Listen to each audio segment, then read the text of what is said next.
There were about 1 lakh trained muftis.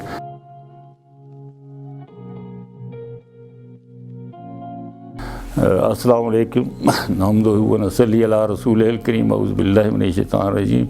ये मेरा नाम कर्नल अब्दुल कादिर है और मैं 63 में कमीशन हुआ और सिग्नल कोर में, और after the 65 took part in 65 war. और उसके बाद मैंने फ़ौरन जब लड़ाई ख़त्म हुई तो I applied and joined SSG training वगैरह करते। तो from 66 to 70 I remained in SSG।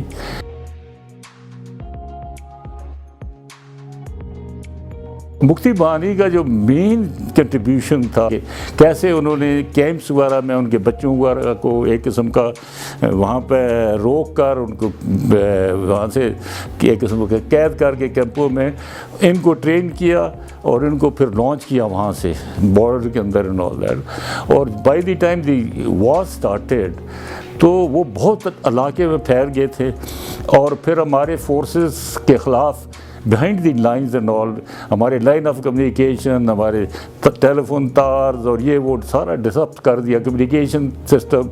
जैसे अभी मैं बता रहा हूँ कि ढाका से बरा बाज़ार में जो एक रेलवे लाइन थी उसमें जितने ब्रिजेस थे दे वर ब्लोन अप। मतलब इस तरीके से वो they were helping Indian in that way. The major contribution is कि उन्होंने इंडियन फोर्सों के हमारे फोर्सेस बड़ी फर्स्ट क्लास लगे थे। खैर वो जो आपको पता ही है कि पहले तो उन्होंने बहुत फैलाया रखा और बड़ा लेट उन्होंने उसको विड्रॉ किया, वो बहुत नुकसान हुआ। लेकिन यह है कि इंडियंस को उन्होंने ऐसे रास्तों से लाया जहाँ पे हमारे forces we were very thin on the ground as somebody might have already told you.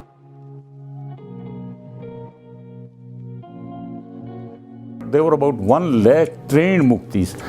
और मुफ्तीज़ के अलावा फिर आपको पता है कि उनकी जो रेगुलर ट्रुप्स थे जो ईस्ट बंगाल रेजिमेंट्स थी वो भी हमारे फोर्स के ख़िलाफ़ करते। तो वो जो एक माहौल बना उसकी वजह से मुफ्तीज़ की वजह से प्रेजेंस से जो लोग लॉयल थे to with Pakistan and all that, वो जो बताते हैं ना कि सारे के सारे ख़िलाफ़ हो गए थे, दैट इज़ नॉट ट्रू। वो बहुत, क्योंकि जब हम कैद हो के जा रहे थे तो मैंने देखा बहुत से लोग जो रास्ते में तो उनकी आंखों में आंसू थे और फिर दूर से हमें अलविदा कर रहे थे और इस तरीके से। लेकिन because the presence of the मुफ्तीज they could not openly support Pakistan army.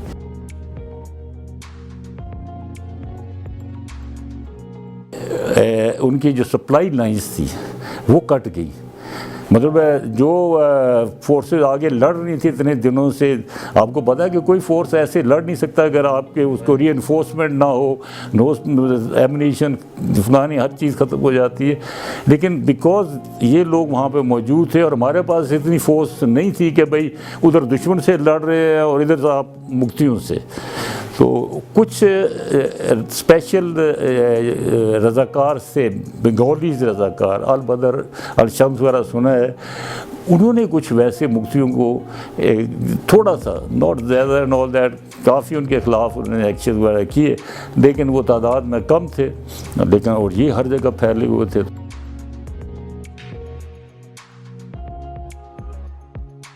उनको बहुत ज़्यादा जो है ना 25 मार्च के बाद एक तो उन्होंने जहाँ जहाँ उनके वो कॉलोनीज वगैरह थी उनको कत्ल किया और मतलब स्केट पीपल एंड ऑल पूरा डिस्पर्स हो गए थे।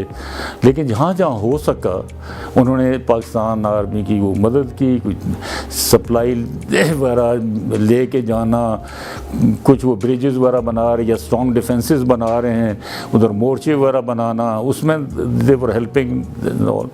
तो वो एक कंट्रीब्यूशन थी उनके। लेकिन बाई एंड लार्ज उनके हालत बहुत ख़राब, बिकॉज इतना आपको इन शॉक, इतना कत्ल और उनके रेप्स और इस तरीके आप इमेजिन नहीं कर सकते कितना। तो बिहारी और फिर अनफॉर्चुनेटली एक तो उन्होंने हम जब वो सरेंडर हुआ उसके बाद वो ज़्यादा जो उस इलाके में थे मीरपुर और इस इलाके में इकट्ठे हो गए कंटोनमेंट में और उनको समझ नहीं लग रही थी कि अब क्या व्हाट इज़ आवर फेट, हमारे साथ हुआ क्या है।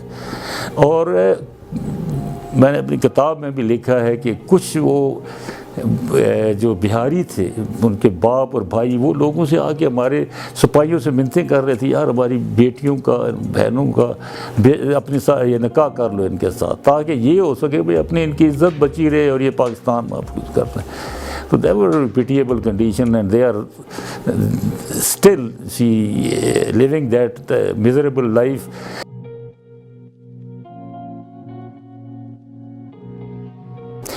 This is absolutely wrong perception, and we have started right from there 71 में कि this is the actual fact and all that, ये ठीक है और ये इसी तरह ही है। और वो उन्होंने पूरे दुनिया में क्लेम किया कि जी वी वो विक्टर्स, हमने उसको इतनी फोर्सेस वगैरह को ये वो कर दिया। लेकिन आई टेल यू फ्रैंकली, अगर कोई सही एनालिसिस करे तो it was defeat of the Indian army. Defeat in the sense कि भाई आप 5 गुना ज़्यादा आपके पास ताकत है, था कि जी 3-4 डिवीज़न है, actually there no more than 2 or 3 divisions हमारी तरफ से, और उनके कोई 8-10 बजे 5 गुना ज़्यादा फोर्सेस। और they started attack from on 22 नवंबर। आप देखेंगे 22 नवंबर से लेके 16 दिसंबर तक दे could not overrun a single big town.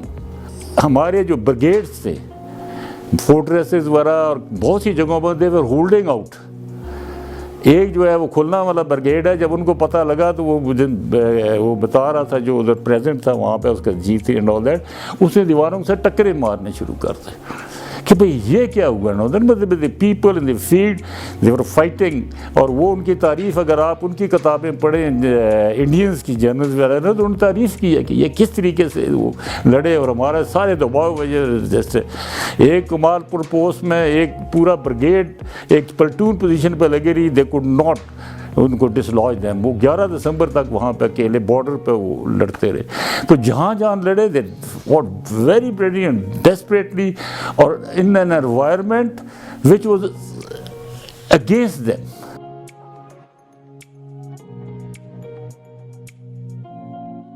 Unfortunately बजाय इसके कि सोचे कि उस हाइब्रिड वार को, वो जो इंडिया का एक एफर्ट है हमारे ख़िलाफ़, और उसमें भी बहुत सी पावर्स इन्वॉल्व हैं, अमेरिका बेसिकली CPEC वगैरह के इस तरह के, बजाय सपोर्ट करने के आर्मी को, वो जो है आर्मी के ख़िलाफ़ propaganda, and they are in a way helping those powers जो इस तरह का हाइब्रिड वॉर उन्होंने ख़िलाफ़ हमारे शुरू कर दिए।